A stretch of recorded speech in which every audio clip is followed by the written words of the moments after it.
helping your neighbors. I met him through an acquaintance. He introduced me to him. It's the kind of thing people in small towns do. As soon as the wallet come up missing and the truck come up missing, I knew right then I'd been had. In the stolen wallet, James Farr's driver's license, social security card, and pictures. He lives 80 miles northeast of Indianapolis in Lynn, Indiana, but according to the Department of Corrections in the state of Florida, this is James Farr. This is the man he tried to help. This is Larry Joe Hummel. After Hummel stole the wallet, he went south. At least 4 times got in trouble because we arrested him 4 times. When we took our investigation to authorities in Florida, they admitted a deputy knew Hummel was not James Farr, even documented it in the police report, but still arrested him under Farr's name.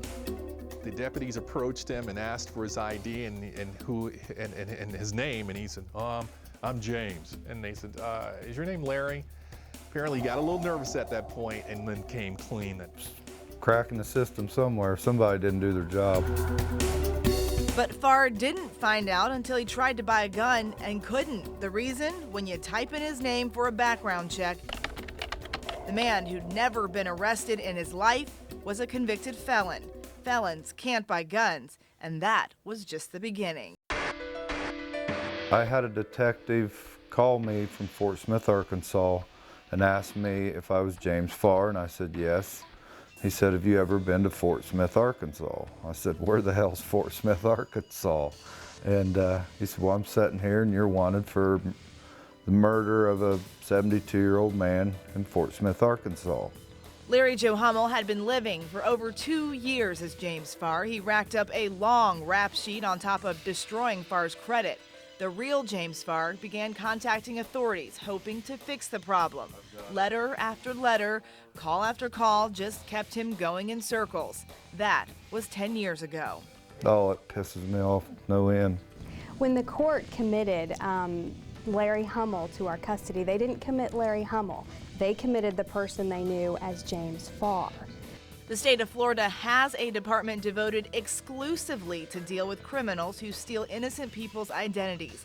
The compromised identity section has investigated Farr's case twice. Reviewed Mr. Farr's fingerprints and we compared them against the millions of records in our state criminal history files. What we found was that in at least 8 different arrests, Mr. Farr's name and social security number had been used, but the fingerprints showed us that he was not the actual person being arrested in those incidents. So Farr was given a card by the state of Florida to prove he was the real James Farr, and this guy was charged with stealing his ID. The conviction shows up under the name James Farr. Do your damn job. Fix the problem. You know his name. It's Larry Joe Hummel. I'm James Farr. Fix it. Clear my name from the system in Florida and give him Larry Joe Hummel. While it's not best for him, it's best for the general public.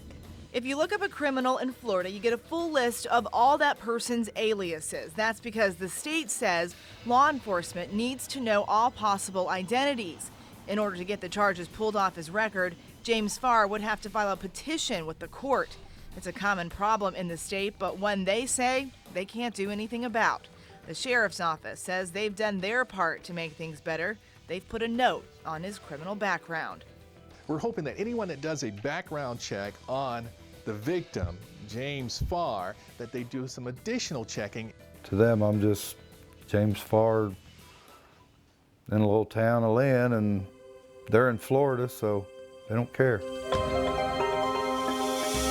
So now, after 45 years of giving out one social security number, James Farr is now trying to memorize a new one. He hopes the new number will at least give him a fresh start with creditors, but it's something he can't forget. Never. I wake up thinking about it. He continues to fight to get his name cleared. It's a fight he says he'll never give up. I want my name clear. I want it out of the prison. I want my name clear. Although he's not sure that will ever happen. Eva Pilgrim, Fox 59 News at 10.